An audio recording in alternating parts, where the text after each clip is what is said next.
또한 이곳에 하나님의 말씀을 듣기 위해서 하나님의 귀한 복음을 듣기 위해서 많은 영혼들을 보내주셔서 감사를 드립니다. 참 이 복음 집회에 참여한 모든 영혼들이 한 분도 빠짐없이 주의 복음을 마음속에 받아들이며 또 깨달음으로 말미암아 하나님을 나를 영원한 죄악의 형벌 가운데서 구원하여 주신 구주시여 나의 삶에 내 인생의 영원한 주님이시라는 사실을 깨닫고 구원받는 놀라운 역사가 일어날 수 있도록 하나님 도와주시기를 주님 앞에 간절히 기도를 드립니다. 말씀 전하시는 현재 미술 가운데 함께하여 주셔서 성령의 크신 능력으로 말미암아 힘있는 말씀들이 전파될 수 있도록 도와주시고 모든 여기 찾아오는 모든 듣는 분들의 마음 가운데 그 말씀이 잘 이해될 수 있도록 도와주셔서 한 분도 빠짐없이 구원받는 역사가 일어날 수 있도록 현재 입술 가운데 성령의 능력이 함께 하시기를 주님 앞에 간절히 기도를 드립니다. 이 한 시간 온전히 주님께 의지하오며 우리 주 예수 그리스도 이름으로 감사하며 기도드렸습니다. 아멘.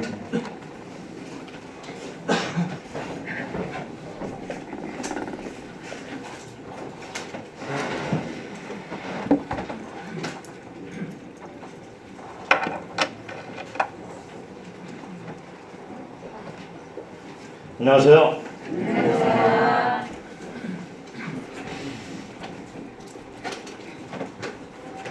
네, 벌써 오늘이 마지막 날이 되었습니다. 제가 이번 전도 집회를 준비하면서 과연 어떻게 3일 시간을 가질 것인가를 생각을 하다가 3일의 그 시간 사용을 이제 구성을 어떻게 할 것인가를 생각을 하는데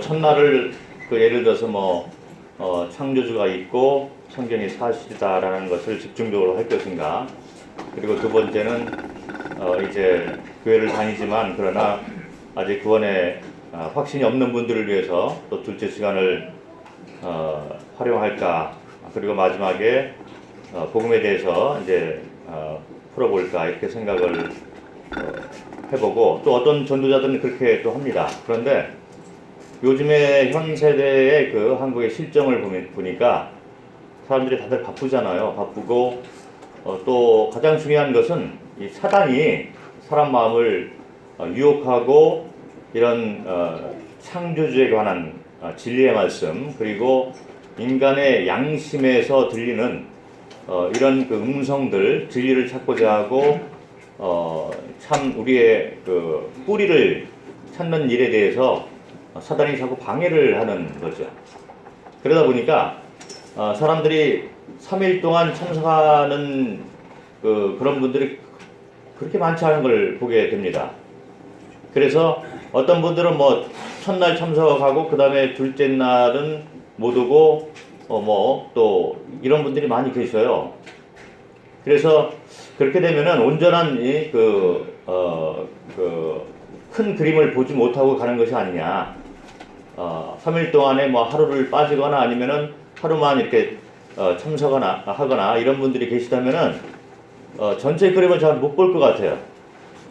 그래서 그렇게 하는 것보다는 매일같이 그렇게 그림에 나와 있듯이 창조주와 성경을 믿지 않는 분들을 대상으로 먼저 성경이 사실이고 창조주가 살아계시다라는 것을 먼저 증명하고, 그러고 난 다음에 이제 두 번째 교회를 다니는데 아직 구원받지 못한 분들에 대해서 그 상태에 대해서 점검을 해주고 그 다음에 이제 복음을 풀자, 이렇게 이제 계획을 세우고 제가 준비를 해왔던 것입니다. 그래서 3일간을 듣는 가운데 보면은 이런 패턴으로 계속 이제 제가 메시지를 전하고 있어요. 그래서 사실 복음은 크게 이게 다른 것들을 이렇게 인용하기가 힘든 상태이고, 그러나 이제 성경이 사실이고 창조주의 실제 우리 삶을 주관하시고 계시는 것에 대해서는 얼마든지 우리가 이런 증거 자료들을 가져와서 이렇게 보여드릴 수가 있습니다. 그래서 이제 그런 것들은 이제 여러 방면으로 제가 이렇게 좀 구상을 해 봤는데, 그리고 난 다음에 이제 아직도 구원받지 못한 분들에 대해서 도전을 하고, 그다음에 이제 구원을 이렇게 복음에 대해서 풀어 나가는데, 안타까운 것은 아직까지도 이제 이런 것들을 잘 이해를 못 하시는 분들이 혹시 있을지 모릅니다. 그래서 오늘 마지막 날인데 참 주님께 간절히 이렇게 매달리는 심정을 가졌으면 좋겠습니다. 마음을 낮추시고 과연 이 세상이 과연 어떻게 돌아가고 있고 지금 현 시대의 흐름이 과연 어디까지 와 있는가를 성경에 비춰서 오늘 한번 말씀을 나눌 터인데, 마지막 경배의 말씀을 들으시고 다들 천국 갈 수 있는 확신을 갖게 되기를 바라는 마음이 간절합니다. 제가 처음에 말씀드렸던 것처럼 처음에 시작할 때 이 그림을 보고서 시작을 한다고 말씀을 드렸는데, 오늘도 이 그림을 보시고 내가 지금 1번에 와 있는가, 2번에 와 있는가, 3번에 와 있는가를 한번 생각해 보시기 바랍니다. 오늘 처음 오신 분들이 있을 것 같아서 잠깐 설명을 또 한번 드리면은, 여기 이제 첫 번째 계신 분들은 이제 그 창조주나 성경이나 이런 천국, 지옥 이런 것들을 믿지 않는 분이에요. 그래서 여기 있으면 이제 하나님의 심판이 있어서 지옥에 가게 되는 것입니다. 그런데 우리 가운데 어떤 분들은 여기 있지는 않고 이제 교회를 나가고 또 신앙생활을 하는 분들이 계십니다. 그런데 아직까지 이제 이 천국에 들어갈 수 있는 이 확신이 없는 거예요. 그래서 어떤 분은 계속해서 이 교회 생활을 하고 뭐 하나님을 믿고 창조주를 믿는다 하고 있지만은, 그러나 아직도 자기의 어떤 생각으로 하나님을 섬기고 또 이 천국에 가는 길이라고 스스로 믿고 잘못 믿는 거죠. 그렇게 생각하고 이 방향은 맞는데, 그런데 방법이 전혀 잘못된 방법을 택하고 있는 분들이 계시고 있는 것입니다.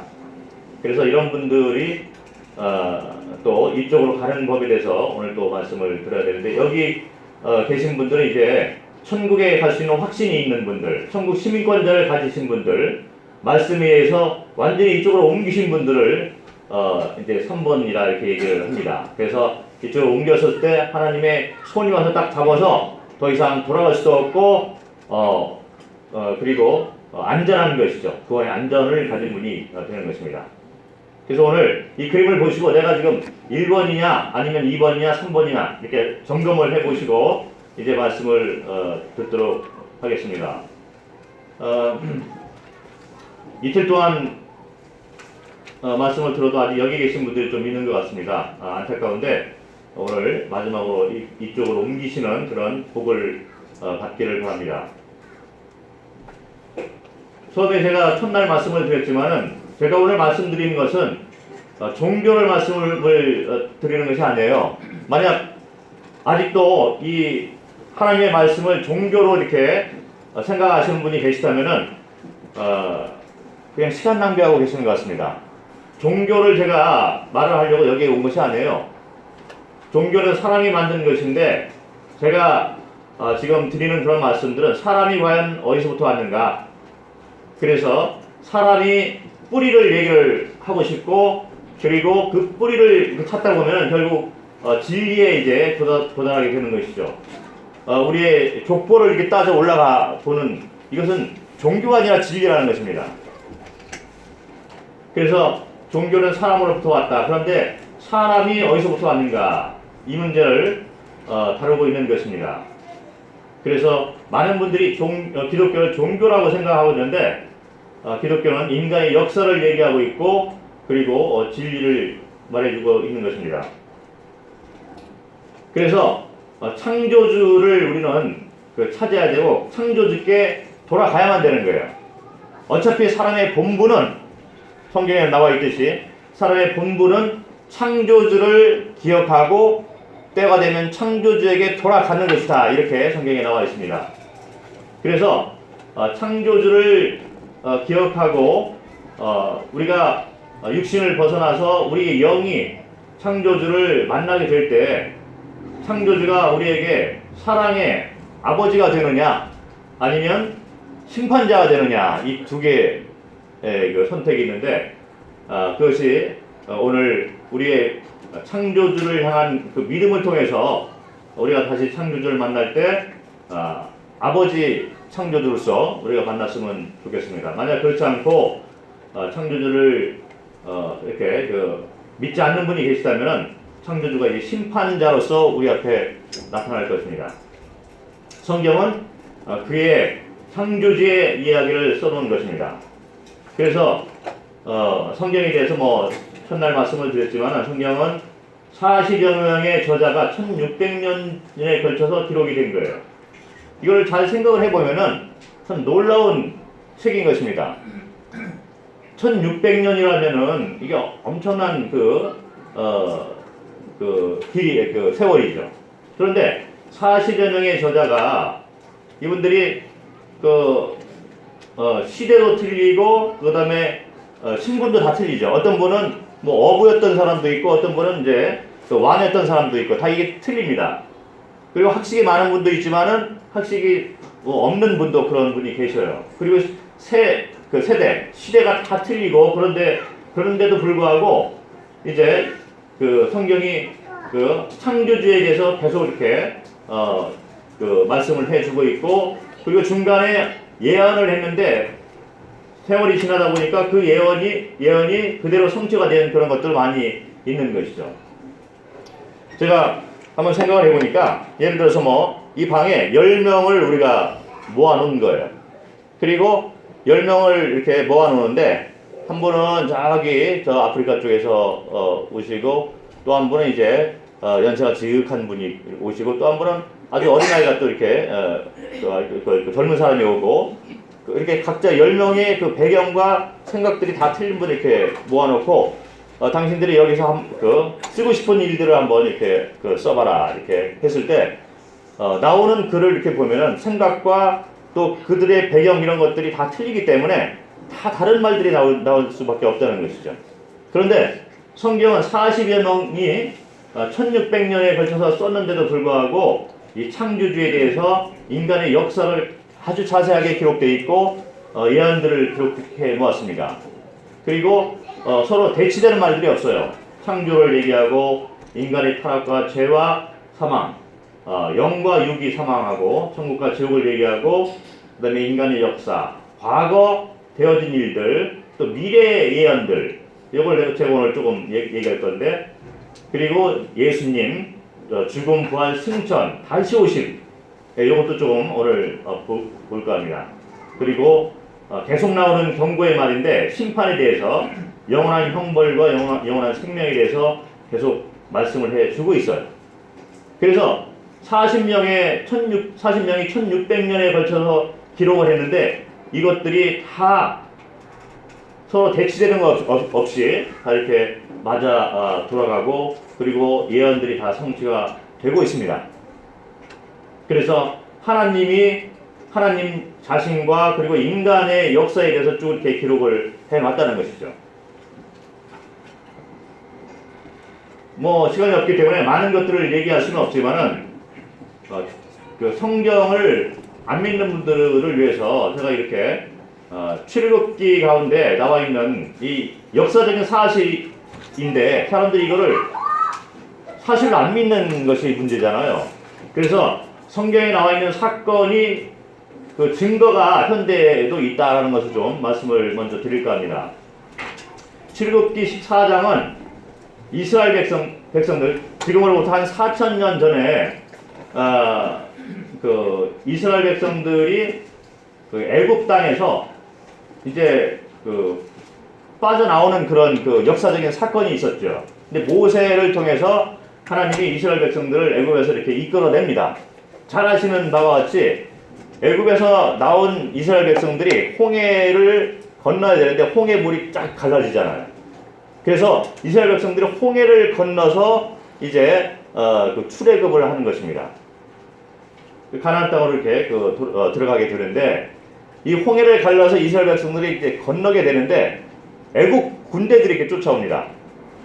그래가지고 애국 군대가 쫓아와서 이스라엘 백성들을 죽이려고 하는데 하나님께서 여기 보면 애국 군인들이 빨리 와야 되잖아요. 그러니까 이 말을 말 뒤에다가 이제 전차 같은 거 이거를 매달고서 그러니까 전차를 타고서 이렇게 빨리 쫓아오는 거예요. 왜냐하면 멀리 이렇게 앞서갔기 때문에 애국 군병들이 이제 그 전차를 타고 급하게 쫓아옵니다. 그래서 보니까 홍해물이 딱 갈라지고 이스라엘 백성들이 건너가고 있는 거예요. 그러니까 애국 군인들이 전차를 타고 들어가는데 하나님께서 여기 보면은 새벽에 여호와께서 불과 구름 기둥 가운데서 애국 군대를 보시고 애국 군대를 어지럽게 하시며 그들의 병거 바퀴를 벗겨서 달리기가 어렵게 하시니 애국 사람들이 이르되 이스라엘 앞에서 우리가 도망하자 여호와가 그들을 위하여 싸워 애국 사람들을 치는도다. 물이 다시 흘러 병거들과 기병들을 덮되 그들의 뒤를 바다에 들어간 바로의 군대를 다 덮으니 하나도 남지 아니하였다. 그래서 이제 이 홍해 쪽으로 이렇게 따라서 들어갔는데 병거 이 마차의 바퀴를 벗겨버린 거예요. 그러니까 앞으로 가지도 못하고 거기서 그냥 뒤로 오지도 못하는 거예요. 그래서 도망가자 했는데 한 명도 남김없이 다 물속에 잠겨서 다 죽었습니다. 그래서 이 병거 바퀴가 벗겨진 채로 그 홍해 밑에 지금 있는 거예요. 그래서 제가 지금 이제 좀 동영상을 보여줄까 하는데 이 사건이 여기 인간의 역사 가운데 이렇게 기록된 실제로 있었던 사건입니다. 여기 보면 지금으로부터 한 2000년 전에 이스라엘 백성들이 이제 시작이 됐어요. 아브라함을 통해서 시작이 됐는데 얼마 지나지 않아서 이제 그런 일들이 있었던 것이죠. 그래서 실제 있었던 사건이라고 제가 말씀을 드릴 수가 있는 거예요. 자, 보면은 영상을 잠깐 보도록 하겠습니다.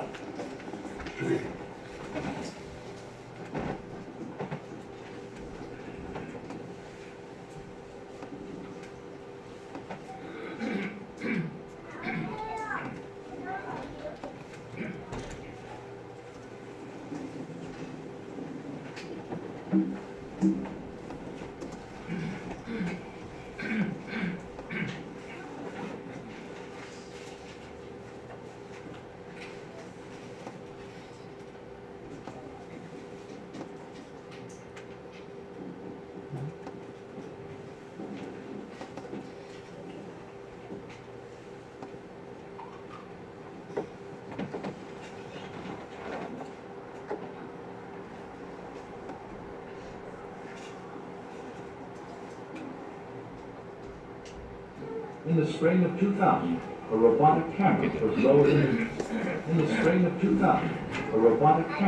lowered into these waters for the first time.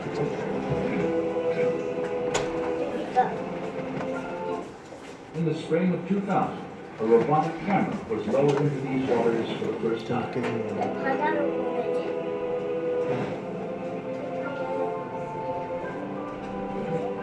뭐지?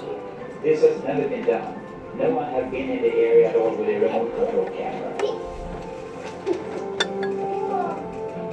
The robotic camera's survey revealed many shapes and objects committed to motion, including coral formations with right angles, arches, discs, and straight shafts, fused into larger masses that had the appearance of twisted wreckage.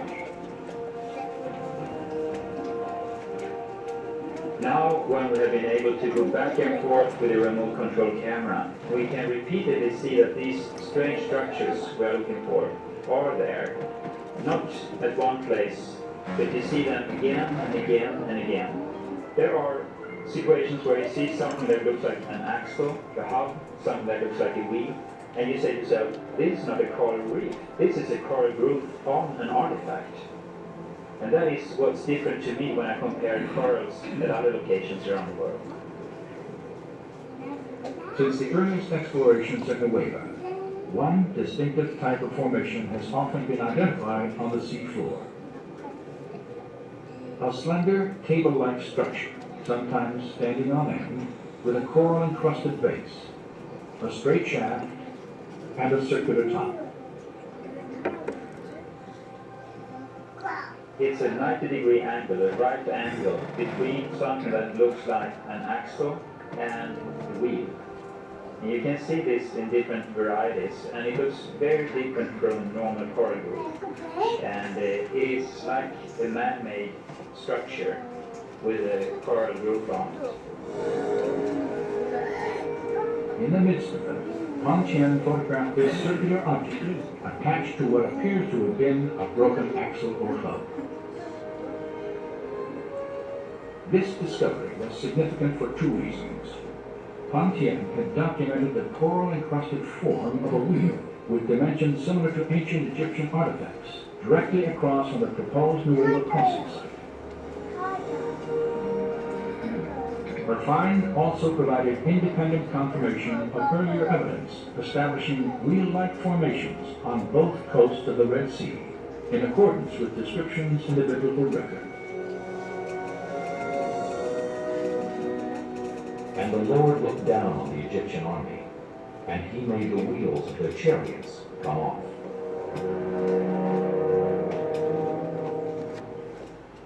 The seafloor is smooth and contains gradual contours.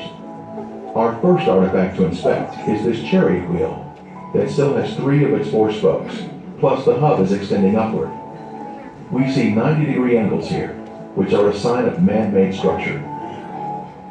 The Lord looked down upon the army of the Egyptians, and he took off their chariot wheels.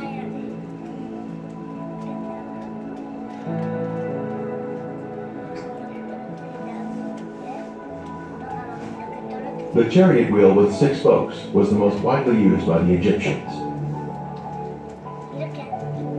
Egyptian chariots were known to use metal hubs in the center of the wheels. Using metal detectors, divers have found metal in the raised hubs that are now covered in coral. Here we see another 4-spoked chariot wheel with 1 spoke missing and a center raised hub. The coral here has preserved the chariot parts by retaining the man-made structure, even after the wood has disappeared. Here we see another wheel suspended on its axle, standing at attention. It has 6 spokes and a raised center hub.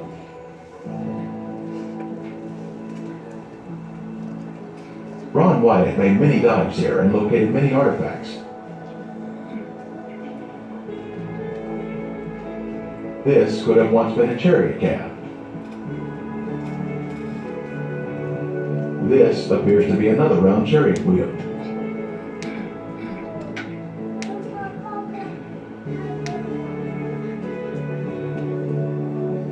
Horse remains have also been found here, such as this shrunken hoof. Horses are not in the Sinai Peninsula today.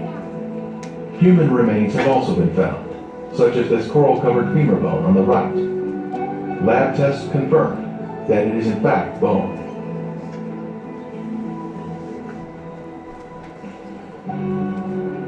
Other bones have also been found. A cross-section reveals the bone inside the coral.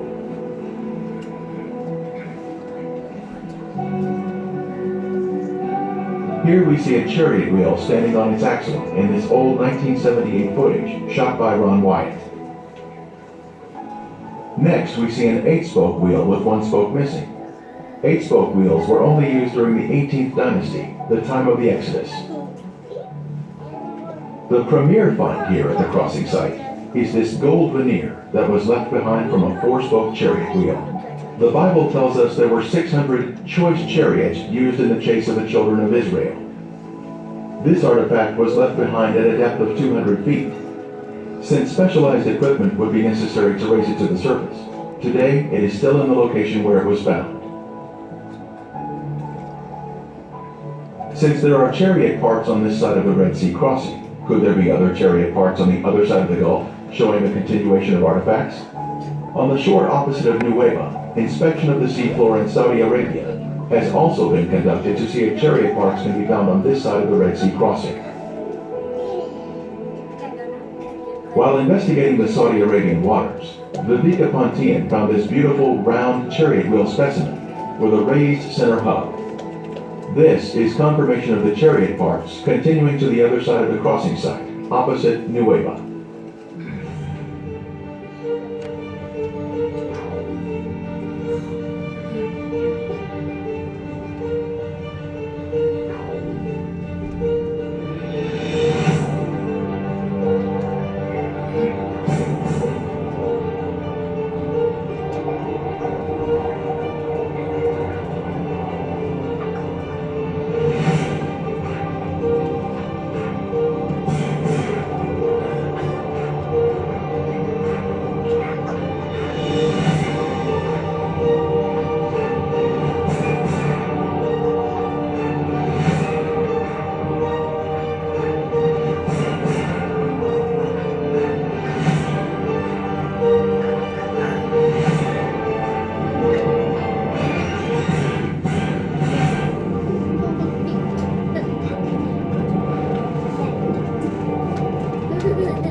이 구원에 이르지 못한 구원에 확신이 없는 분들의 가장 큰 문제는 성경을 사실로 이렇게 믿지 않는다는 것이죠.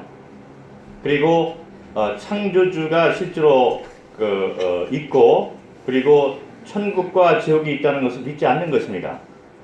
그래서 갈급한 마음이 없기 때문에 특별히 구원을 내가 받고 싶다 뭐 이런 마음들이 없는 것이죠.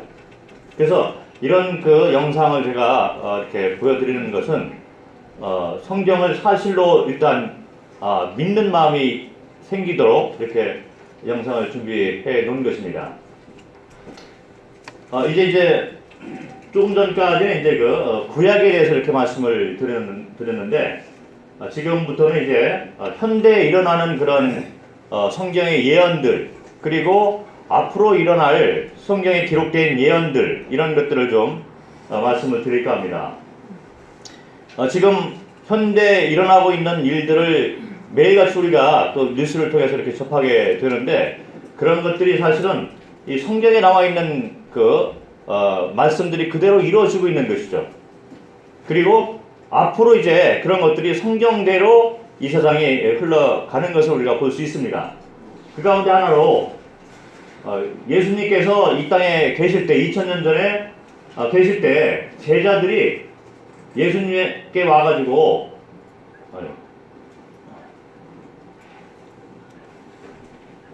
여기 보면 주의 임하심과 세상 끝에는 무슨 징조가 있사오리이까. 주님이 다시 오신다고 이렇게 얘기를 했는데 다시 오시기 전에 또는 세상 끝에 무슨 징조가 있습니까? 그 징조를 보고 이제 예수님이 다시 오신다.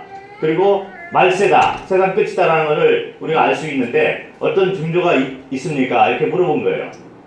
그러니까 사람들의 유혹을 받지 않도록 하라.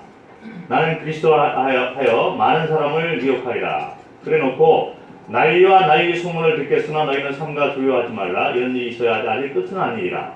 민족이 민족을 나라가 나라를 대적하여 일어나겠고 곳곳에 기근과 지진이 있으리니 이 모든 것은 재난의 시작이니라. 그래서 난리와 난리 소문이 있고 그리고 이제 전쟁들이 있다는 그런 얘기입니다. 그리고 기근, 먹을 음식이 부족해서 굶어 죽는 사람들이 많이 생긴다는 거죠. 그리고 지진이 있다. 그래서 이런 거를 보면은 재난의 시작이다 이런 말을 합니다. 무슨 말이냐면은 사실 이게 마태복음 24장 이 성경 구절은 앞으로 일어날 일에 대해서 이제 예언을 해 놓은 거예요. 앞으로 어떤 일이 일어나냐면은 예수님께서 다시 오십니다. 다시 오시는데 공중까지 오시는 거예요. 그래서 이 공중까지 오셔서 믿는 크리스찬들이 이제 다 위로 들려 올라가는 것이죠. 그걸 휴거라고 얘기하는데 휴거 사건이 이제 일어나게 됩니다. 그래서 공중으로 올라가서 예수님을 만나게 되는 거죠. 그리고 이 땅에 믿지 않는 자들이 그냥 남아있는 거예요. 그 믿지 않는 자들은 아직 남아가지고 그냥 또 삶을 이어가게 되는데 이 세상에 7년 동안 아주 혹독한 그런 혼란이 이제 오게 된다는 것입니다. 그리고 정부가 연합정부가 이렇게 세워져 가지고 사단이 그 연합정부를 통해서 전 세계 사람들을 다 이게 조종한다 이런 예언을 해 놓고 있습니다. 그래서 적그리스도가 나타난다 이런 예언을 해 놓고 있는 거예요. 그래서 그런 이제 예언을 해 놓는 것인데 이런 것을 보면 이런 것도 이런 그 현상들 주님이 오시고 그리고 7년 대환란이 이 땅에 일어난 것들의 시작이다 이런 얘기거든요. 그런데 실제로 이제 이런 것들이 요즘에 자주 보는 그런 현상들이에요. 그래서 우리가 알 수 있는 것은 예수님 오실 때가 아주 임박했다 이런 얘기를 제가 드리고 싶은 거예요. 예, 여기 보면은 뭐 이거는 요즘에 자주 보는 그런 뉴스 가운데서 제가 이렇게 뽑아온 것입니다. 요 사진 기억나시죠? 전 세계를 울렸던 사진이에요. 예, 시리아 전쟁 가운데서 이제 난민들이 도망가다 아이가 이제 죽은 그 전 세계로 울렸던 그런 사진이고, 그 IS 지진, 그리고 아프리카는 참 안타깝게도 수많은 어린아이들, 사람들이 음식이 없어가지고 굶어 죽고 있습니다. 그래서 이 아이가 이제 거의 죽게 되었는데 독수리가 기다리는 거예요. 이게 조금 있으면 죽으니까 죽으면 이제 와서 먹으려고 하는 거죠. 그래서 많은 사진을 우리는 필요로 하지 않습니다. 이 간단한 사진을 보더라도 전쟁과 기근과 그리고 지진 이런 것들이 많이 일어나고 있는 것이죠. 그래서 이런 것을 보면은 예수님이 오실 날이 멀지 않았다는 것을 알아라, 이런 얘기를 해주고 있는 것입니다.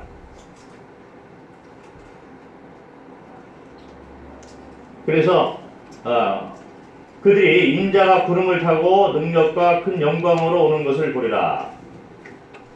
이것은 24장이 예수님이 땅 밑에까지, 땅으로 이렇게 오시는 것을 말씀해 주고 있는데, 어쨌든 그런 현상을 보면 예수님이 오는 것이 아주 임박하였다는 것을 알라라는 얘기를 해 주고 있는 것이죠. 그런데 그 다음에 쭉 읽어보면, 마태복음 24장을 계속 읽어보면 이런 말씀이 있습니다. 무화과 나무의 비유를 배워라. 그 가지가 연하여지고 잎사귀를 내면 여름이 가까운 줄을 아나니, 이와 같이 너희도 이 모든 일을 보거든 인자가 가까이 곧 문 앞에 이른 줄 알라. 내가 진실로 너에게 말하노니 이 세대가 지나가기 전에 이 일이 다 일어나리라. 천지는 없어질지언정 내 말은 없어지지 아니하리라. 그래서 무화과 나무의 비유를 배워라 라고 경고를 해주고 있는데, 성경에서 무화과 나무를 얘기할 때는 이스라엘을 얘기를 하는 것입니다. 각 나라마다 이 나무를 그 국가가 대표하는 그 나무가 있는데, 무화과 나무는 이스라엘을 말해주고 있습니다. 그래서 이 무화과 나무, 이스라엘의 상태를 우리가 보고서 이스라엘이 가지가 연하여지고 잎사귀를 내면, 다시 생명이 나타나기 시작하면 여름이 가까운 줄 알라. 그래서 이 모든 것을 보고도 인자가 가까이 곧 문 앞에 이른 줄 알라. 문만 딱 열고 들어오면 되는 거예요. 그러면 이 세상에 아주 바뀌게 되는 것입니다. 예수님의 올 날이 아주 임박했다라고 얘기를 해주고 있는 거예요. 그리고 이 세대가 지나가기 전에 이 일이 다 일어나리라. 천지가 없어질지언정 내 말은 없어지지 아니하리라. 이것이 반드시 일어난다, 이렇게 얘기를 해주고 있는데, 자, 그러면 무화과 나무의 비유를 한번 생각을 해보겠습니다. 무화과 나무, 이스라엘의 역사를 한번 우리가 생각을 해볼 터인데, 이스라엘의 역사는 3500년 전 레위기에 기록된 예언의 말씀으로 한번 돌아가 보도록 하겠습니다. 성경에 레위기가 있는데 이게 3500년 전에 쓰여진 책이에요. 거기에 보면 하나님께서 이스라엘 백성들에게 예언을 해 놓은 거죠. 너희가 내 규례와 계명을 준행하면 내가 너에게 철 따라 비를 주리니 땅은 그 산물을 내고 밭의 나무는 열매를 맺으리라. 내가 너희를 돌보아 너희를 번성하게 하고 너희를 창대하게 할 것이며 내가 너희와 함께한 내 언약을 이행하리라. 그래서 이 말은 이스라엘 백성들이 하나님을 섬기고 잘 순종해 나갈 때 복을 받는다, 이런 것을 얘기해 주고 있습니다. 그런데 같은 레위기를 이제 읽다 보면은 그 반대로, 만약 너희가 불순종하거나 하나님을 대적하게 되면은 내가 너에게 징벌을 내린다, 이런 말을 해주고 있습니다. 너희가 이같이 될지라도 내게 청종하지 아니하고 내게 대항할진대 내가 진노로 너에게 대항하되 너희의 죄로 말미암아 7배나 더 징벌하리니 너희가 아들의 살을 먹을 것이요 딸의 살을 먹을 것이며 내가 너희를 여러 민족 중에 흩을 것이요 내가 칼을 빼어 너희를 따르게 하리니 너희의 땅이 황무하며 너희의 성읍이 황폐하리라. 그래서 하나님을 대항하거나 이 불순종하면은 벌을 내리는데, 이 벌을 가만히 보면 네 가지 벌을 얘기해 주고 있습니다. 첫 번째, 자녀들의 고기를 먹는다, 이렇게 아들과 딸의 고기를 먹는다, 이런 징계를 얘기를 해주고 있는데, 이것이 실제로 일어났습니다. 기원 후 70년 그 이스라엘 백성들이 벌을 받게 되는 큰 죄를 진 게 있어요. 그게 뭐냐면은 예수님을 십자가에 못 박은 거죠. 그래서 예수님을 십자가에 못 박은 그 자체를 이제 하나님이 이제 징계를 하는 것입니다. 그래서 AD 70년 때 그 당시 이제 이스라엘 백성들이 그 로마의 식민지였잖아요. 그 우리 세계사에서 그 잘 배우듯이. 그래서 이스라엘 백성들이 이제 독립전쟁을 하는데 로마 장군 타이터스가 8만 대군으로 예루살렘을 포위를 합니다. 그래서 이스라엘 백성들이 이제 예루살렘으로 들어가서 이제 갇히게 되는데 몇 개월 동안 이제 버티다 보니까 식량이 떨어진 거예요. 그래서 할 수 없이 이제 자녀를 삶아 먹고 전쟁으로 인해 한 100만 명 정도가 살해를 당했습니다. 이게 실제로 일어났던 사건이잖아요. 세계사 가운데 이런 기록이 다 나와 있습니다. 그래서 실제로 예수님을 죽인 후에 이스라엘 백성들이 징계를 받게 되는데 첫 번째 징계인 자녀의 고기를 먹었습니다. 그러고 난 다음에 계속적으로 이 유대인들, 이스라엘 백성들이 독립전쟁을 계속해 나가요. 그래서 기원 후 AD 135년쯤 되니까 로마가 이제 이 유대인들은 가만 내버려 두면 안 되겠다. 그런 생각을 해가지고 유대인들을 잡아서 전 세계로 흩어버립니다. 그래서 이스라엘 백성들을 완전히 다른 나라로 이렇게 이동을 시키고 원래 있었던 그 땅, 가나안 땅에는 이제 다른 민족들을 이렇게 이주해 오도록 그런 정책을 쓴 거예요. 그래서 두 번째 예언의 징계에 대한 예언의 말씀이 이루어졌습니다. 너희를 열방 중에 흩을 것이요. 그래서 AD 135년부터 시작해서 유대인들이 전 세계에 퍼져서 살고 있는 거예요. 지금도 많은 유대인들이 전 세계에 퍼져 살고 있는 것이죠.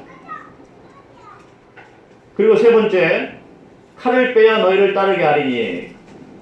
그래서 유대인들이 전 세계에 흩어져 살고 있는데 거기서 끝나는 것이 아니라 하나님의 칼이 그들을 따라와가지고 계속 징계를 내리고 괴롭힘을 당한다는 얘기죠. 그래서 유대인들이 이제 상업도 잘하고 머리들이 좋기 때문에 어느 나라에 가서 그들이 산다 하더라도 그 나라 원래 사람들에게 미움을 받게 돼요. 특별히 잘 아시는 바와 같이 2차 대전 중에 히틀러가 유럽에서만 유대인들 600만 명을 학살했습니다. 잘 알고 있잖아요. 이 역사적인 큰 사건인데 바로 칼을 빼어 너희를 따르게 하리냐는 이 예언의 말씀이 그대로 이루어진 것입니다. 그리고 네 번째는 땅이 황무하며 성읍이 황폐하리라.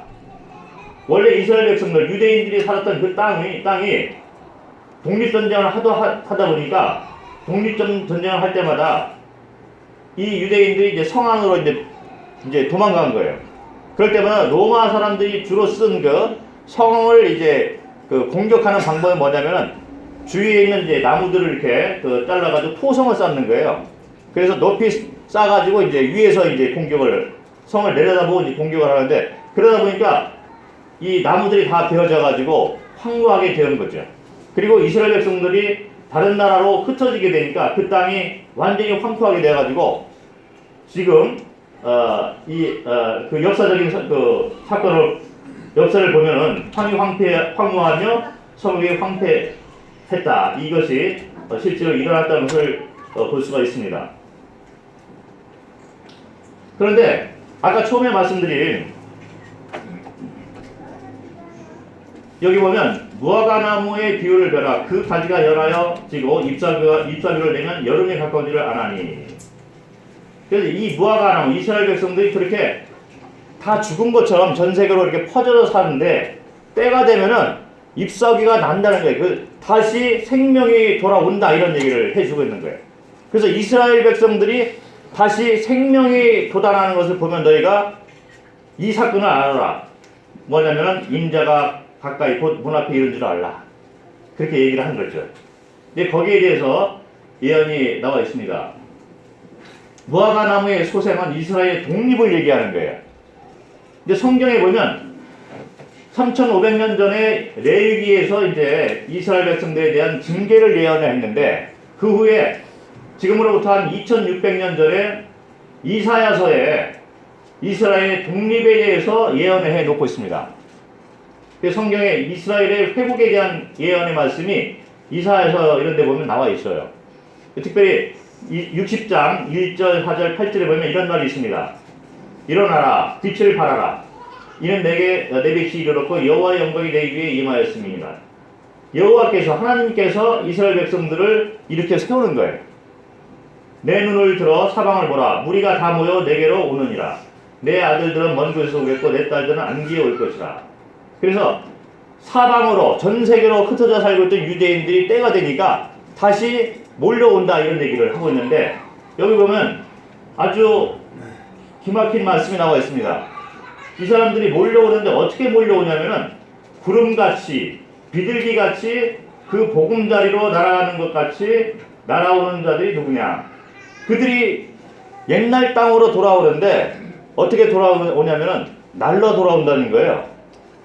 근데 이게 2600년 전에 쓰여진 성경의 예언의 말씀이거든요. 2600년 전에 쓰여진 성경책에 사람이 날라 돌아온다, 날아서 온다 이렇게 쓰여져 있습니다.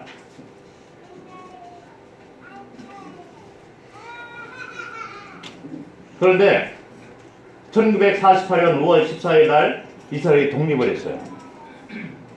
지금으로부터 한 70년 전에 이스라엘이 독립을 했습니다. 이 독립을 선언하는 그런 장면인데 어떻게 독립을 했냐면요. 그 당시 이제 2차 세계대전이 있었잖아요.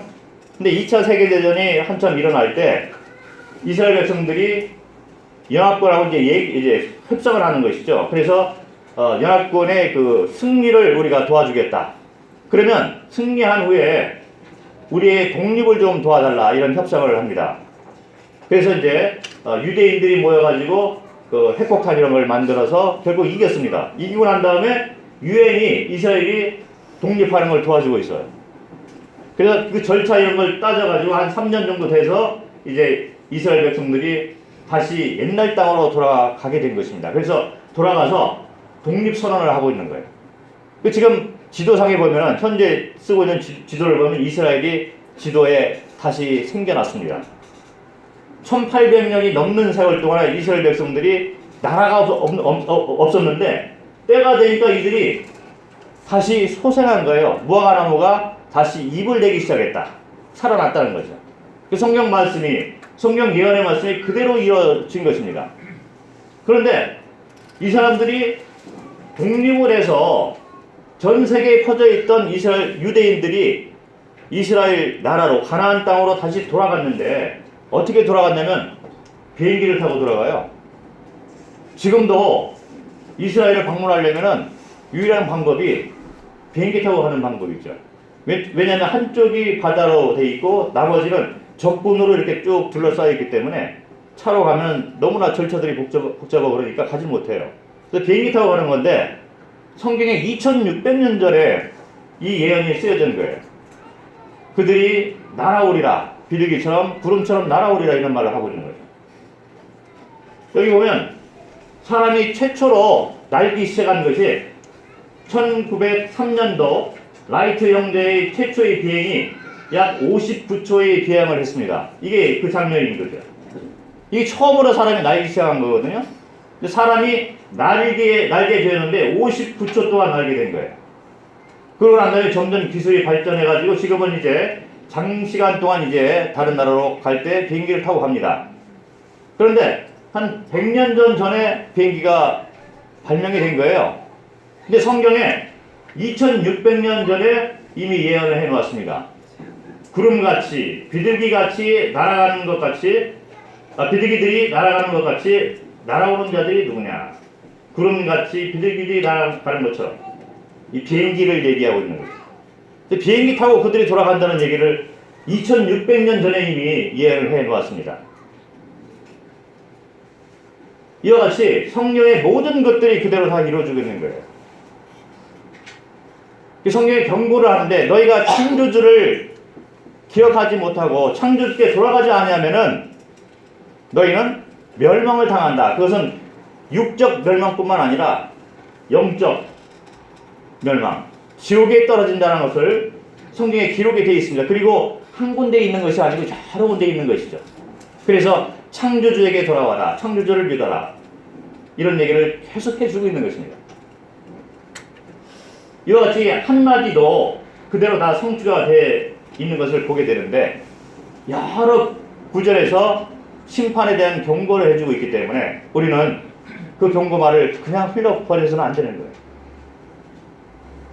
창조주가 이 땅에 인간의 몸으로 태어나셨습니다. 그게 예수님인데, 그분을 통해서 그분의 사랑을 우리가 받아야만 되는 것이죠. 그리고 이제 이스라엘 백성들이 다시 이제 돌아와서 좀 그걸 보면, 이스라엘 백성들이 잎사귀를 내면 여름이 가까운 줄을 아나니 이 일을 보거든 인자가 가까이 곧 문 앞에 이른 줄 알라. 그리고 이 세대가 가기 전에 이 일이 다 일어나리라. 그 주님이 오실 날이 멀지 않았다는 거죠. 제가 이 말을 가만히 생각을 했어요. 제 개인적인 분별인데, 이 세대가 지나가기 전에 이 일이 일어나리라. 그런데 무화과 나무가 잎사귀를 낸 것은 1948년이잖아요. 근데 이 세대는 과연 뭐를 얘기하나 이렇게 생각을 해보다가 혹시 이럴 수도 있겠다는 생각이 들었습니다. 무슨 얘기냐면 1948년도에 이스라엘 백성들이 독립하는 것을 보기 시작한 세대가 지나가기 전에 이 일이 다 일어나리라. 혹시 그 의미는 아니겠는가 이런 생각이 들었어요. 이 세대라는 것은 이 일을 바라본 세대가 지나가기 전에 이 일이 다 일어날, 주님이 오실 것을 이 세대는 본다는 거예요. 그러면 길게 잡아도 1948년도에 태어난 사람들이 연수가 다 돼서 죽기 전에 주님이 다시 오신다 이런 얘기가 아니겠는가 이런 생각을 해보게 되었습니다. 아닐 수도 있겠죠. 그러나 그럴 수도 있을 것 같이 생각이 듭니다. 만약에 그렇다면은 1948년은 지금 몇 살 정도 되시죠? 10세?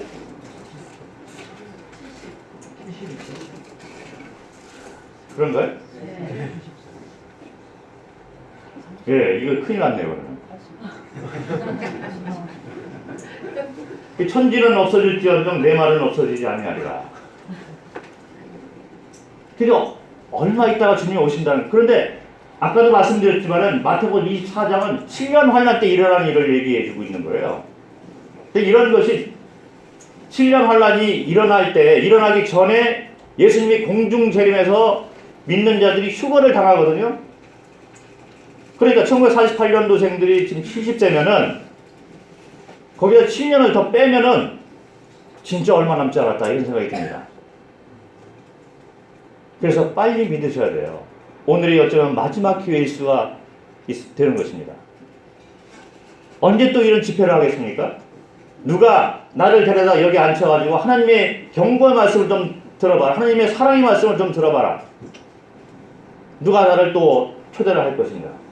아마도 기회가 없을지도 모르는 거죠. 오늘 여기에 오신 분들은 하나님의 사랑을 받으시기 바랍니다. 천국 가는 길은 너무나 간단한 거예요.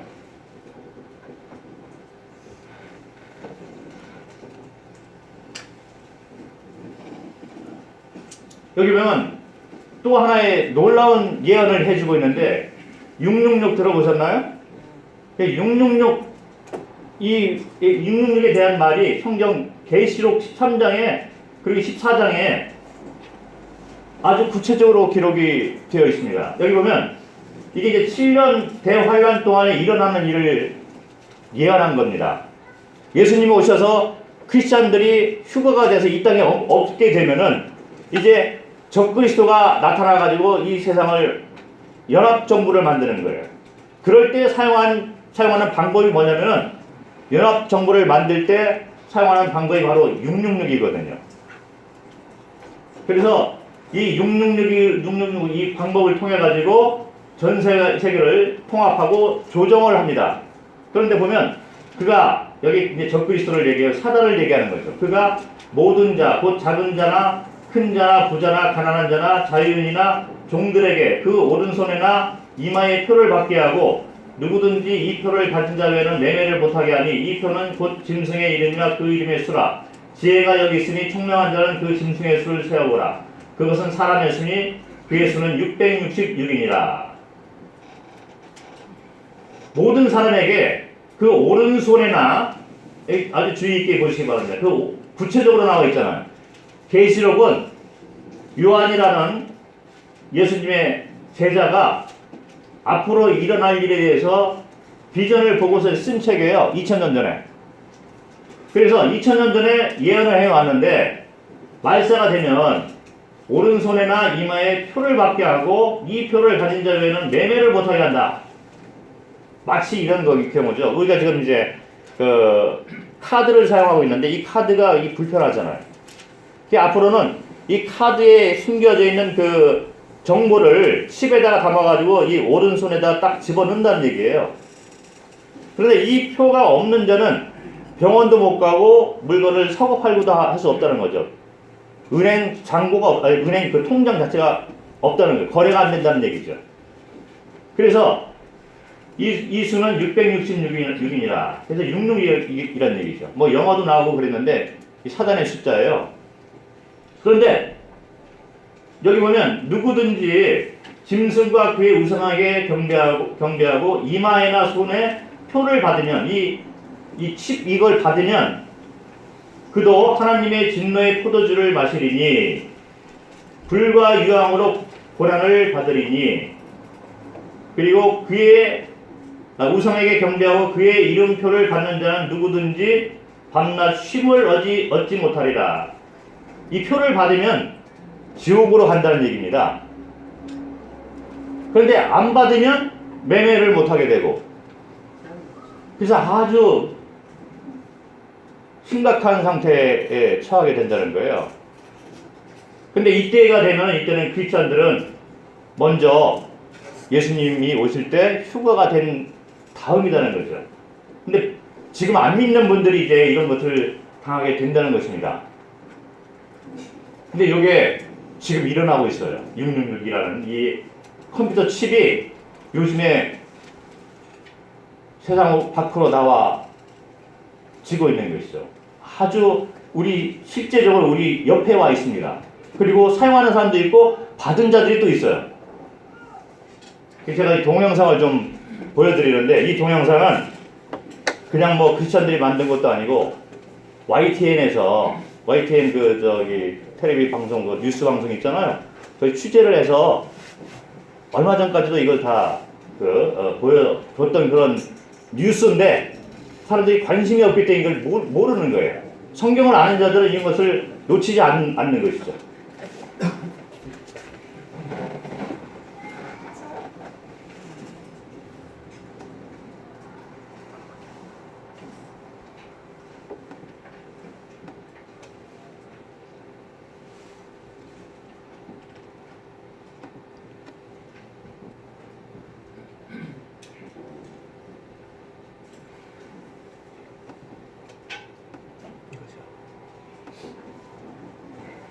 열쇠를 잊고 집을 나왔거나 컴퓨터 비밀번호를 잊어버려 당황했던 경험 한두 번쯤 있으실 겁니다. 미국 등에서는 이런 개인정보를 담은 무선인식 칩을 자신의 몸에 이식한 인간 사이보그들이 늘고 있다고 합니다.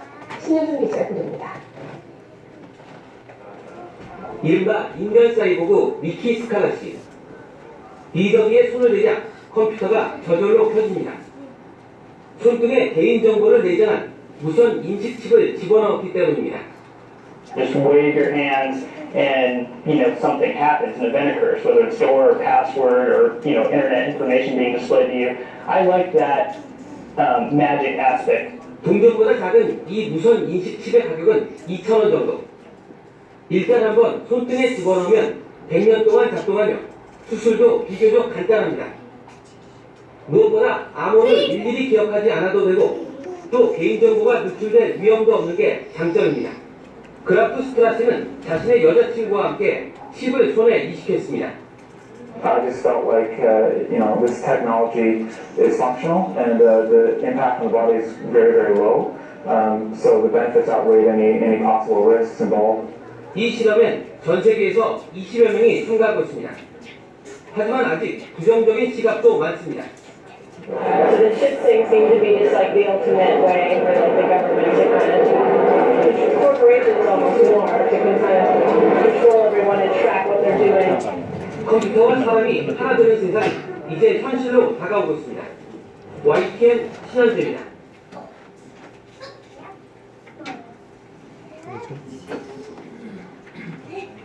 사람 몸 안에 넣은 작은 칩을 통해 누구인지 인식하는 기술, 영화에서나 볼 수 있었던 미래 사회의 모습이죠. 스웨덴에서 일상생활에 혁명적 변화를 가져올 칩 이식을 시험 운영하고 있습니다. 운영회사 측은 인체 악영은 없다고 주장하는데 사생활 침해와 범죄 악용 우려가 지적되고 있습니다. 신호 기자입니다. 주사를 맞기 위해 팔을 내민 이 여성, 독감 예방접종이 아닙니다. 손목에 라디오 주파수 인식 칩을 심었습니다. It felt pretty scary, but at the same time it felt very modern, very 2015. 복사기를 이용할 때도 사무실을 드나들 때도 손목만 내밀면 됩니다.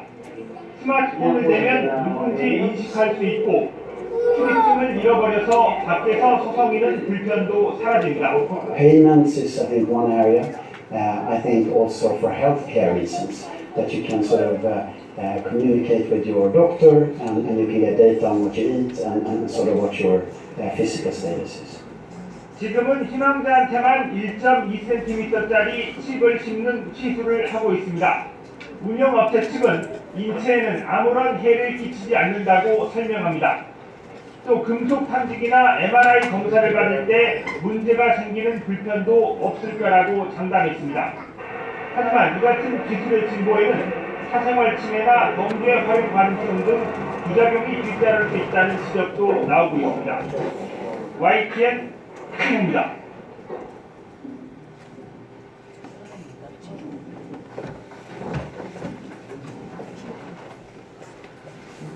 이게 아까 보니까 그 영상에 보였듯이 2015년도에 그런 것들이 이제 스웨덴에서 일어났다 이렇게 얘기를 하는데 지금은 또 2년이 또 지났잖아요. 주님 오실 날이 더 가까워진 것입니다. 자꾸 시간을 가고 있는데 모르겠습니다. 오늘 오실지 내일 오실지 모르는 거예요. 하나님의 경고를 한번 보겠습니다.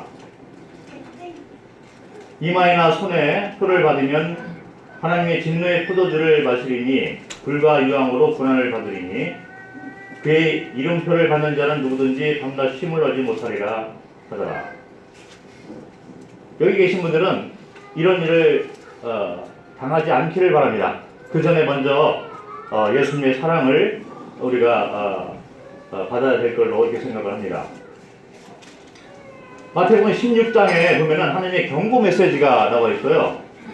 예수께서 대답하여 이르시되 너희가 저녁에 하늘이 붉으면 날이 좋겠다 하고 아침에 하늘이 붉고 흐리면 오늘은 날이 굽겠다 하나니 너희가 날씨는 분별할 줄 알면서 시대의 표적은 분별할 수 없느냐?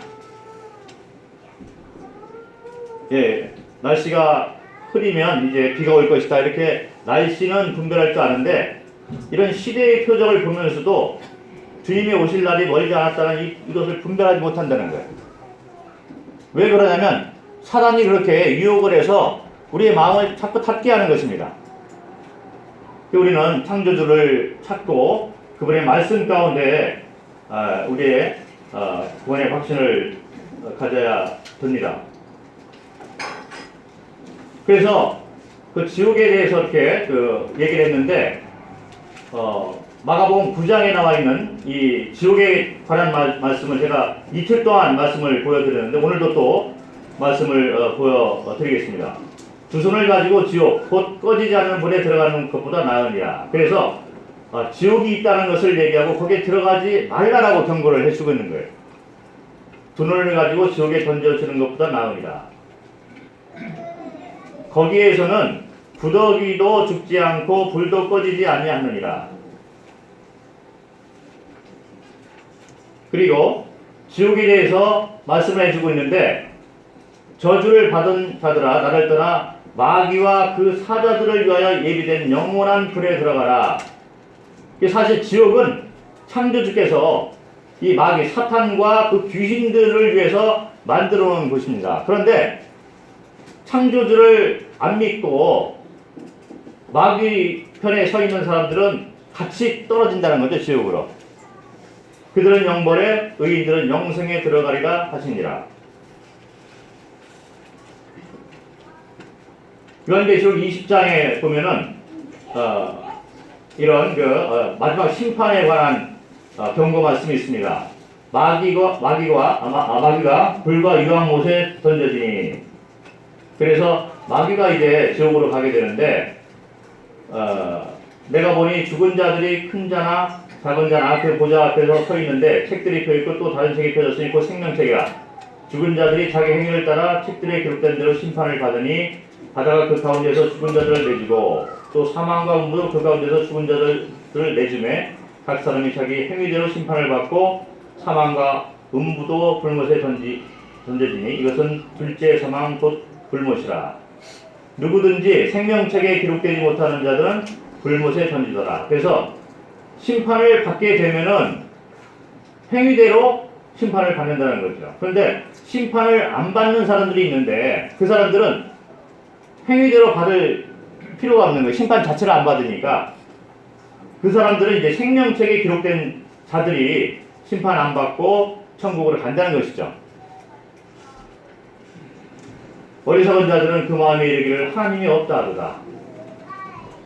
하나님은 의로우신 재판장이시며 매일 분노하시는 하나님이시로다. 사람이 회개하지 않으면 창조주에게 돌아가지 않으면 길을 잘못 들었기 때문에 돌아서서 창조주를 찾아야 된다는 것입니다. 그리고 창조주께서 창조주에 대해서 말씀해 놓으신 성경을 믿고 그리고 천국으로 돌아가야 된다는 얘기죠. 그래서 회개를 얘기해 주고 있습니다. 회개하지 않으면 그가 칼을 가시며 심판장으로 칼을 달고 계시다는 거예요. 그래서 여기 있으면 안 되고 이제 이쪽으로 건너가야 되는데 이 건너가는 방법에 대해서 한번 생각을 해보겠습니다. 많은 사람들이 나도 천국 가고 싶다. 그런데 이제 아직도 확신이 없는 자들, 가장 중요한 것은 창조주와 성경을 이렇게 아는 것 같습니다. 확실하게 믿고 그러면은 이런 말씀들을 딱 들으면은 이제 믿게 되는데 어떤 분들은 이제 창조주와 성경을 알고 있지만 그러나 마음껏 믿지 않는 그런 분들이 계셔요. 근데 어떤 분들은 또 믿고 있는데 자기 생각대로 이제 또 천국에 갈 수 있다라고 생각하는, 자기의 행위와 힘으로 스스로의 노력으로 갈 수 있다라고 생각하는 분들이 계시는 것 같습니다. 잘못된 거죠. 우리는 먼저 하나님의 사랑을 알아야 돼요. 구원이라는 것은 이 하나님의 사랑과 연관이 있습니다. 하나님을 사랑으로 이렇게 보는 사람들은 구원받기가 너무 쉬운 거예요. 그런데 하나님의 사랑을 이해 못하는 사람들은 다른 생각들을 자꾸 하는 거예요. 내가 뭔가를 해서 천국 갈 수 있다. 그리고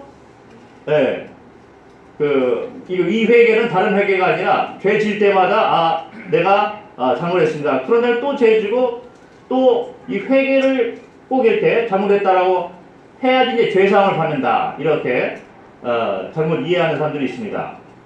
그리고 예수를 믿고 구원받았다고 하지만 또다시 죄를 지면 또 지옥으로 떨어진다. 그래서 확신이 없이 말씀 가운데 확신을 갖지 못하는 사람들이 있어요. 그리고 매일 말하지만 큰 죄를 지으면 지옥이고 모르고 지은 죄, 작은 죄는 또 용서받을 수 있다. 자기 스스로 그렇게 죄에 대해서 생각을 하는 거예요. 근데 하나님이 보시기에 죄는 조그만한 죄, 작은 죄 이런 것이 없다는 것입니다. 죄는 다 죄라는 거죠. 그리고 인간의 힘으로 그 죄를 완전하게 없앨 수는 없다. 이렇게 말을 해주고 있는 그것이 바로 성경이죠. 여기 보면은 마태복음 22장에 보면 이제 혼인잔치에 혼인잔치 이게 그 비유가 나오는데 거기에 예복을 안 입은 자가 있는 거예요. 여기 보면 예수께서 비유로 말씀하실 때 천국은 마치 자기 아들을 위하여 혼인잔치를 베풀어 놓았던 임금과 같으니 그 혼인잔치를 베풀어 놓고 혼인잔치에 오라 해서 사람들을 청했는데 사람들이 오는 것을 싫어하는 거예요. 그러니까 혼인잔치는 준비되었을 때 청한 사람들은 합당치 아니하니 종들을 보내가지고 길거리에 가서 사람을 만나는 대로 혼인잔치에 청하여 오라 한데 종들이 길에 나가 악한 자와 선한 자나 만나는 대로 모두 데려오니 혼인잔치에 손님들이 가득하니라. 그런데 임금이 손님들을 보러 들어올 때 거기서 예복 입지 않은 한 사람을 보고 이르되 친구에 어찌하여 예복을 입지 않고 여기 들어왔느냐 하니 그가 아무 말도 못하거늘 임금이 사관들에게 말하되 그 손발을 묶어 바깥 어두운 데에 던지라. 거기서 슬피 울며 이를 가득하게 되리라. 예복을 입지 않은 사람이 있다는 거예요. 사람들이 안 오니까 임금이 이제 종들을 보내가지고 길에서 만나는 사람들, 여기 보면 악한 자나 그 악한 자도 들어갈 수 있다는 거죠. 선한 자 만나는 대로 모두 데려온다 이런 말을 합니다. 그런데 임금이 화를 내서 혼인잔치 마지막에 이제 거기에 참여 못하고 쫓겨나서 바깥 어두운 데에 던지는 사람이 있는데 그 사람은 예복을 입지 않은 사람이라는 거죠. 이게 이제 이스라엘 백성들의 이제 혼인잔치 방식인데 들어올 때 이제 예복을 입고 들어가야 되는데 예복을 입지 않은 한 사람이 자기식으로 생각해서 그렇게 참석을 한 것이죠. 그래서 혼인잔치에 합당하지 않은 자가 거기에 와 있다는 것입니다. 혼인잔치에 예복을 안 입은 자, 어저께 제가 잠깐 말씀을 드렸지만 새로 오신 분들이 있을 것 같아서 또 말씀을 드립니다. 이 교회에 다니시는 분들이 마태복음 7장을 자주 이렇게 사용하시는데 나더러 주여 주여 하는 자마다 다 천국에 갈 것이 아니요 다만 하늘에 계신 내 아버지 뜻대로 행하는 자가 들어가리라. 그래서 행하는 뭔가 잘 행하는 자, 행위가 좋은 자가 이제 천국 간다라고 생각을 하고 그렇게 가르치는 사람들이 많이 있어요. 그런데 행위를 따지면은 여기 보면 주여 주여 우리가 주의 이름으로 선지자 노릇하며 주의 이름으로 귀신을 쫓아내며 주의 이름으로 많은 권능을 행하지 아니하였나이까. 그때 내가 그들에게 밝히 말하되 내가 너희를 도무지 알지 못하니 불법을 행하는 자들아 내게서 떠나가라. 그래서 그 선지자 노릇하에서 열심을 다해서 이렇게 섬기거나 귀신을 쫓아내는 권능을 가진 자가 있을지라도 여기 내 아버지 뜻대로 행하는 자만이 들어간다. 그래서 아버지 뜻대로 행하지 못하는 자들은 예복을 안 입은 자라 이런 얘기가 드는 거죠. 여기 보면 종들이 길에 나가 악한 자나 선한 자나 만나는 대로 모두 데려오니 그래서 행위를 얘기하는 것이 아니라는 거지. 악한 자가 초대를 받고 그 안에 있었기 때문에 혼인잔치에 악한 자라도 이제 합당한 자다 이런 얘기죠. 단지 예복을 안 입은 자가 이제 쫓겨나는 거예요. 그래서 우리는 행위가 나빠서 지옥 간다 이렇게 생각하면 안 돼요. 삶이 나빠서 지옥 가고 삶이 좋으면 천국 간다 이렇게 생각하면 안 된다는 것을 제가 말씀을 드리는 것입니다. 아버지의 뜻대로 행하는 자가 들어가게 되는데 아버지의 뜻이라는 것은 히브리서 10장을 보면은 내가 예수님을 말하는 거예요. 내가 예수님이 하나님의 뜻을 행하러 왔나이다. 그래서 하나님의 뜻을 따라 예수 그리스도의 몸을 단번에 들이심으로 말미암아 우리가 거룩함을 얻었노라. 예수님이 십자가에서 한 번 딱 돌아가셨다는 거예요. 예수 그리스도의 몸을 단번에 들이심으로 우리가 거룩함을 얻었노라. 우리는 모든 사람을 얘기하고 있는데 거룩함, 모든 사람이 깨끗함을 입었다 이런 얘기죠. 그리고 이 한 번 그리스도 예수의 한 번 죽음을 통해서 하나님께서 모든 사람들에게 약속해 놓으신 것은 그들의 죄와 그들의 불법을 내가 다시 기억하지 아니하리라. 이것을 하였은즉 모든 사람들의 죄를 다 없앴기 때문에 다시 죄를 위하여 제사 드릴 것이 없느니라. 그러므로 형제들아 예수의 피를 힘입어 성소에 들어갈 잡력을 얻었나니 그 길은 우리를 위하여 휘장 가운데로 열어놓으신 새로운 살 길이요 휘장 곧 그의 육체니라. 그래서 예복을 입는다는 이 말은 결론적으로 예수님의 보혈을 뜻하는 것입니다. 그래서 예수님을 영접한 자들이 예복을 입었다 이런 얘기가 되는 거예요. 그 혼인잔치에 하나님이 모든 자들이 다 오라 이렇게 얘기합니다. 악한 자나 선한 자나 상관하지 말고 다 오라 얘기를 하는 거예요. 그런데 예수님의 보혈을 입고 와라 이런 얘기거든요. 간단한 이치예요. 그래서 이 의미가 뭐냐 하면은 이런 얘기죠. 이사야에서 보면 그가 찔림은 우리의 허물 때문이요 그가 상함은 우리의 죄악 때문이라.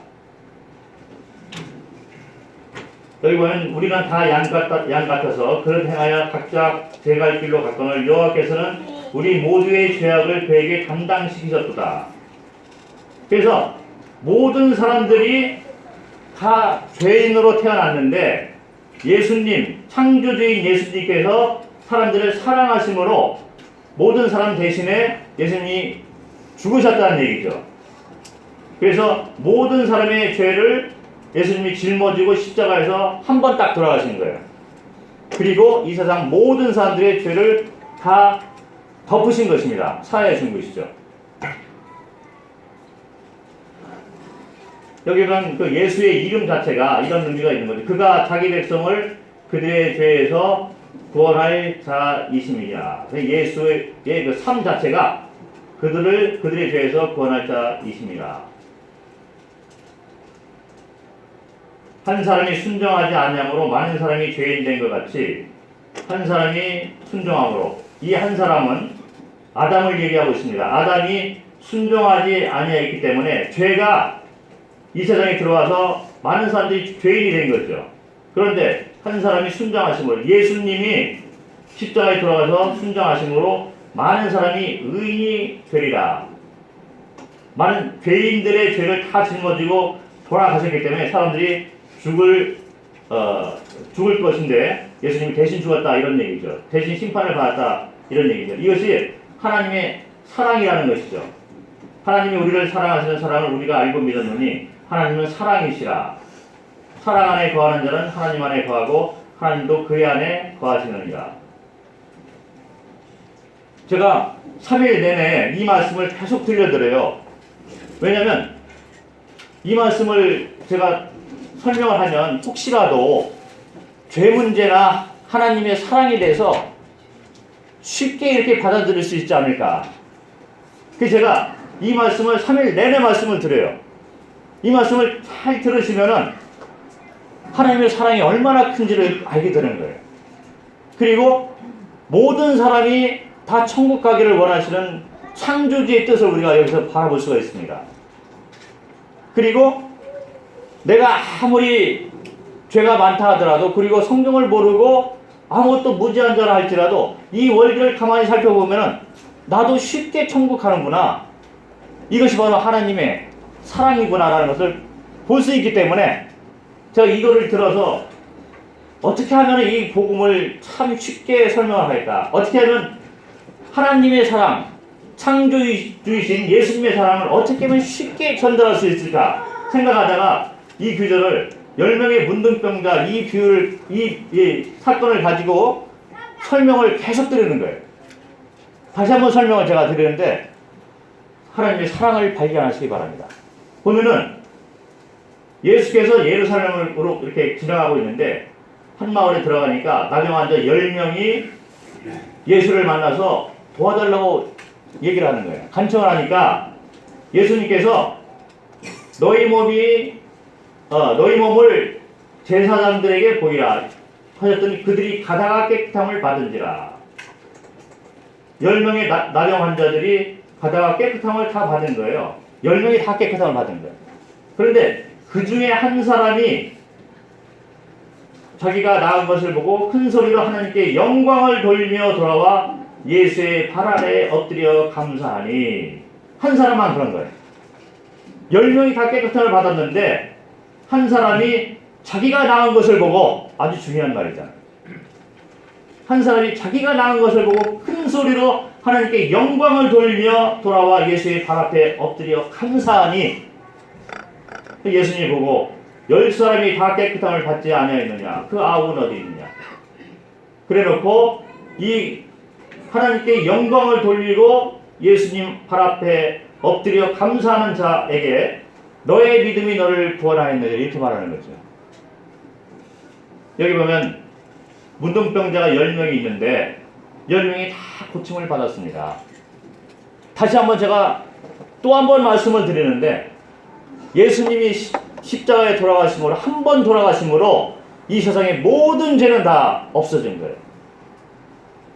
밖에서 왔다 갔다 하는 사람들 그리고 나쁜 짓을 하고 있는 그런 사람들 수많은 사람들 이 모든 사람들이 사실 다 깨끗함을 받은 것입니다. 예수님이 십자가에 한 번 돌아가심으로 다 이루었다 그랬잖아요. 그리고 내가 세상 모든 사람의 죄를 지고 대신 죽는다 이렇게 하고 십자가에 돌아가셨습니다. 그래서 이 세상에서는 하나님께서 모든 사람들 다 죄가 있기 때문에 이 죄에 대해서는 내가 다시 기억하지 않는다 이런 얘기. 10명이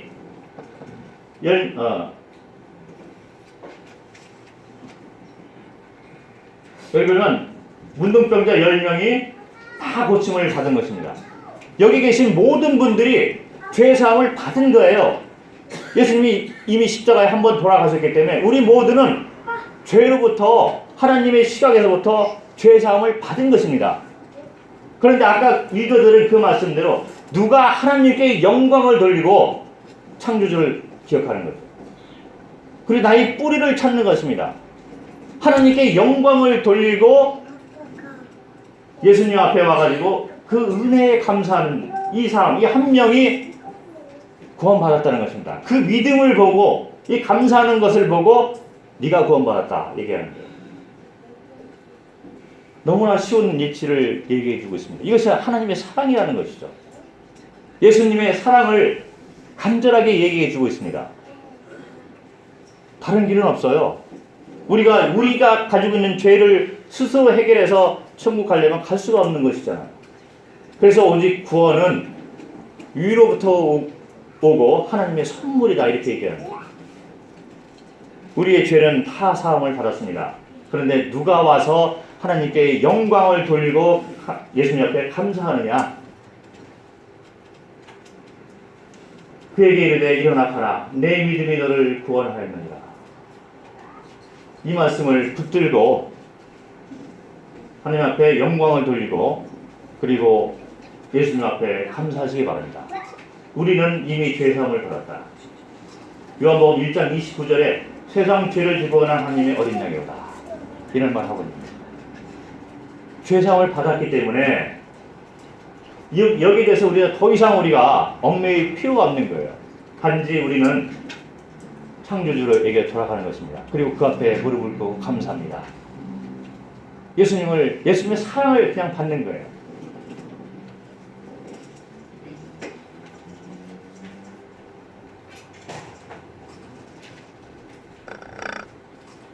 하나님이 보시는 죄는 뭐냐면은 요한복음 16장에 보면 죄에 대하여 하려는 그들이 나를 믿지 아니하며 이렇게 나와 있어요. 이 사람들이 생각하는 죄는 나쁜 짓하고 거짓말하고 살인하고 이걸 죄라고 생각하는데 하나님이 보시기에는 그런 모든 죄, 사람들이 짓고 있는 과거, 현재, 미래 모든 죄는 이미 예수님이 십자가에 지고 돌아가셨다. 진짜 죄, 하나님이 보시는 죄는 그들이 나를 믿지 아니한다. 그것이 죄라는 거예요. 그래서 믿지 않기 때문에 우리는 지옥에 떨어지는 것입니다. 하나님의 사랑을 믿지 않고 버리기 때문에 지옥에 가는 것이죠. 이 수표를 매달 받고 있으면 또 굶어 죽은 할머니가 계셔요. 무슨 얘기냐면 이 시골에 계시는 할머니 한 분이 아들을 잘 키워가지고 이제 아들이 공부도 잘하고 그래서 도시에 가가지고 이제 의사가 됐습니다. 그래서 돈을 많이 벌었어요. 이제 돈을 벌으니까 시골에 계시는 어머니가 생각나서 매달 이제 돈을 보내는 거예요. 그 돈 가지고 좀 풍족히 누리면서 사시라고 돈을 보내는데 돈이 많기 때문에 수표로 이제 보낸 거예요. 그 수표를 매달 받고 있는데 이 할머니가 이제 이 수표를 모르는 거예요. 선물을 모르고 있습니다. 이 수표를 모르기 때문에 수표를 차곡차곡 아들이 보내오니까 차곡차곡 뭔가 좋은 거다 해서 차곡차곡 쌓아두고 있는데 돈이 없어서 굶어 죽은 거예요. 혹시 우리 가운데 이 의미대로 하나님의 큰 사랑을 받고 있음에도 불구하고 천국에 갈 수 있는 그 특권을 가지고 있는 하나님이 주시고 있음에도 불구하고 그거를 받지를 못하고 예수님의 사랑을 받지를 못하고 지옥에 가는 사람이 있지 않는가? 심히 안타까운 심정입니다. 이것이 선물입니다. 그리고 하나님의 사랑이고 창조주께서 우리에게 베풀어 놓으신 사랑인 거예요. 아무것도 할 필요 없다. 와서 나에게 영광을 돌리고 나의 사랑을 받고 나에게 감사하라. 너의 모든 죄는 내가 한 번에 십자가에서 한 번에 죽으심으로 모든 것이 다 사해졌다. 이런 얘기죠.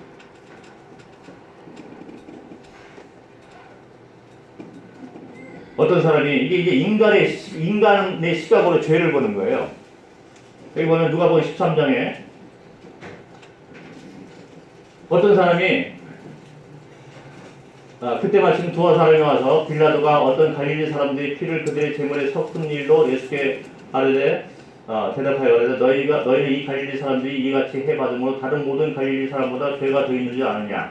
너에게 이르노라. 아니라 너희도 만일 회개하지 않으면 다 이같이 망하리라. 무슨 얘기냐면 어떤 유대인들이 이제 이 성전에 들어가서 제물을 바치려고 하는 거예요. 자기들이 죄가 있기 때문에 그 죄의 값으로 이제 동물을 죽이려고 이제 제물을 갖다 바치려고 하는데 군인들이 와가지고 그 사람들을 죽였어요. 그래서 자기가 드리려고 했던 그 제물의 피와 함께 자기 피가 섞여 들어갔다는 거죠. 그러니까 그걸 보고 다른 사람들이 볼 때 이 사람들은 죄인 중에 죄인이다. 어떻게 죄를 씻어 성전에 들어가는데 거기서 죽게 돼서 제물의 피와 자기 피가 섞여지게 되느냐? 하나님이 특별하게 벌을 내린 거다. 왜냐하면 이 사람들이 더 큰 죄가 있기 때문에 손깍지를 막 하고 있는 거예요. 그런데 예수님이 뭐라고 하냐면 그 사람들이 다른 모든 갈릴리 사람보다 죄가 더 있는지도 아느냐? 그렇지 않다는 거예요. 너희도 만일 회개하지 않으면 다 이같이 망하리라. 죄와는 관계없다 이런 얘기를 해주고 있는 것입니다. 그 사람들이 망하는 이유는 회개하지 않기 때문에 사랑을 받지 않기 때문에 지옥 간다는 그 얘기를 해주고 있는 거예요. 여기 보면 또 실로암 망대가 무너져 치어 죽어 18사람이 예루살렘에 거한 다른 모든 사람보다 죄가 더 있는 줄 아느냐? 너에게 이르노니 아니라 너희도 만일 회개하지 않으면 다 이같이 망하리라. 실로암 이게 병 고치는 그런 장소였잖아요. 그런데 사람들이 병자들이 많이 와가지고 이제 병을 고치려고 하는데 갑자기 망대가 무너졌어요. 그래가지고 거기서 병 고치러 가는 사람이 거기서 죽은 거예요. 18명이. 그러니까 다른 사람들이 그 사람들 죽은 사람들한테 뭐라고 그러냐면 이 사람들이 죄가 더 많기 때문에 죽을 죄를 졌기 때문에 병 고치러 가는데 거기 죽었다는 거예요. 그래서 저 사람들은 죄가 더 많다. 이렇게 얘기하고 있는 거죠. 그런데 예수님이 뭐라 그러냐면 다른 모든 사람보다 죄가 더 있는 줄 아느냐? 그렇지 않다는 거예요. 모든 사람들은 죄가 다 똑같습니다. 그런데 지옥 가는 이유는 회개하지 아니하기 때문에 지옥 간다는 거예요. 계속 말씀을 드리지만 예수님의 사랑, 창조주의 베풀어 놓으신 이 선물, 사랑을 거절하지 마시기 바랍니다. 받으시면 되는 거예요. 그리고 하나님께 영광을 돌리고 예수님 앞에 와서 감사하시면 됩니다.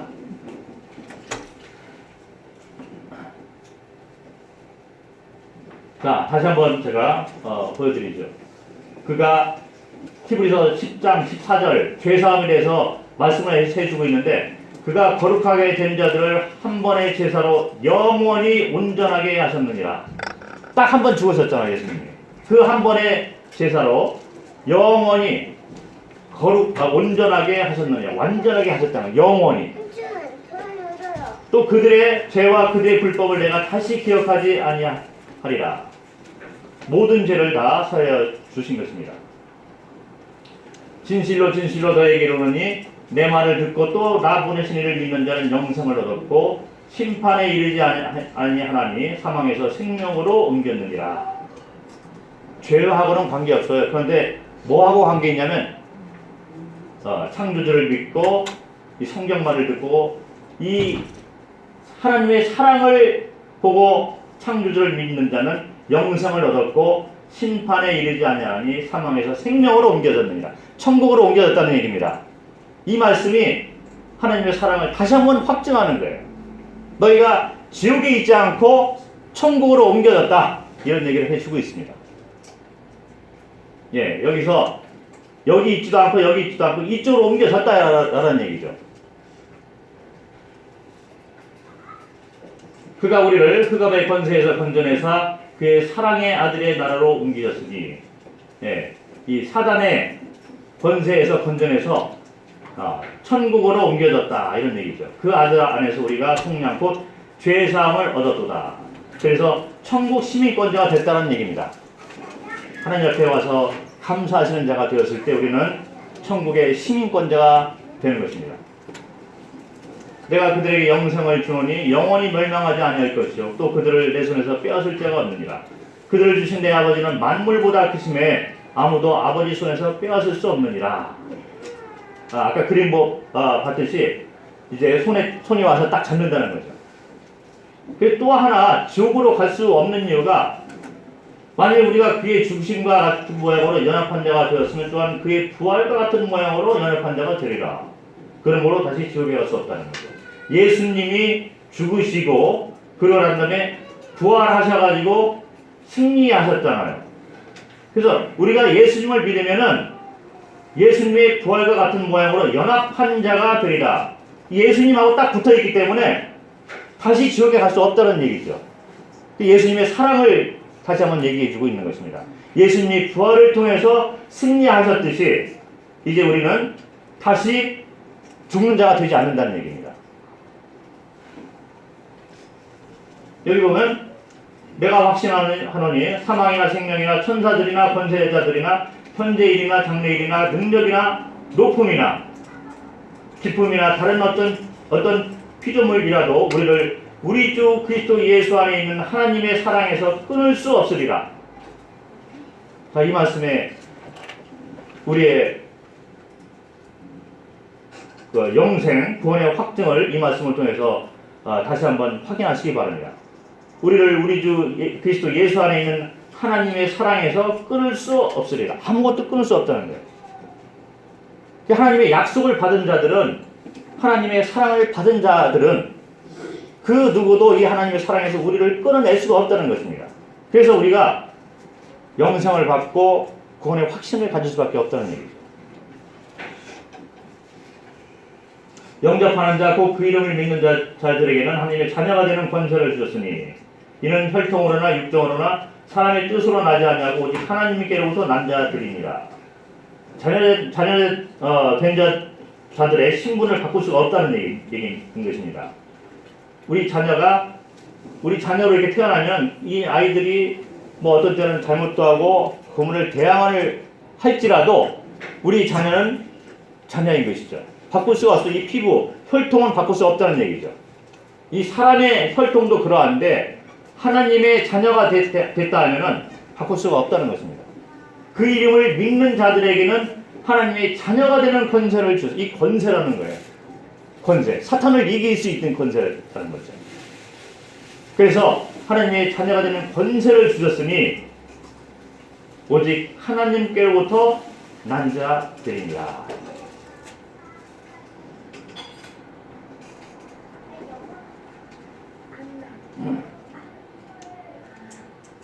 여기 보면 이제 자기를 단번에 제물로 드려 죄를 없이 하시려고 세상 끝에 나타나셨느니라. 한 번 죽는 것은 사람에게 정하신 것이요 그 후에는 심판이 있으리니 이와 같이 그리스도도 많은 사람들이 죄를 담당하시려고 단번에 들이신 바 되셨고 구원에 이르게 하기 위하여 죄와 상관없이 자기를 바라는 자들에게 두 번째 나타나십니다. 주님이 다시 오신다고 말씀을 드렸는데 다시 오실 때 죄와 상관없이 자기를 바라는 자들에게 두 번째 나타나시는 거예요. 왜 그러냐면 죄의 문제는 이미 예수님께서 십자가에 다 달려서 돌아가셔가지고 다 사함을 받았기 때문에 죄와 상관없이 예수님을 바라는 자들에게 다시 오신다는 거예요. 주님 오실 때가 가까웠습니다.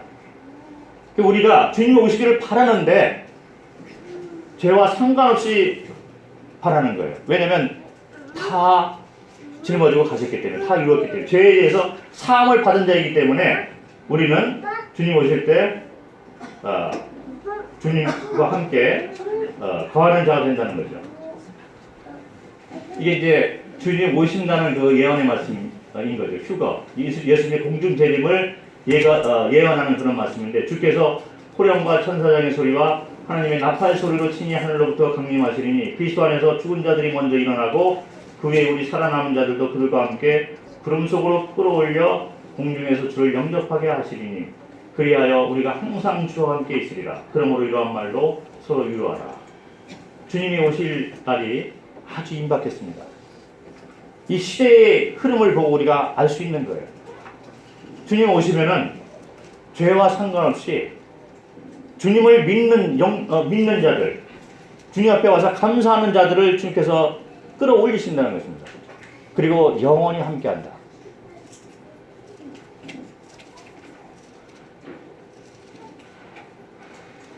제가 3일 동안 이제 하나님의 사랑에 대해서 창조해 주신 예수님의 사랑에 대해서 말씀을 드렸습니다.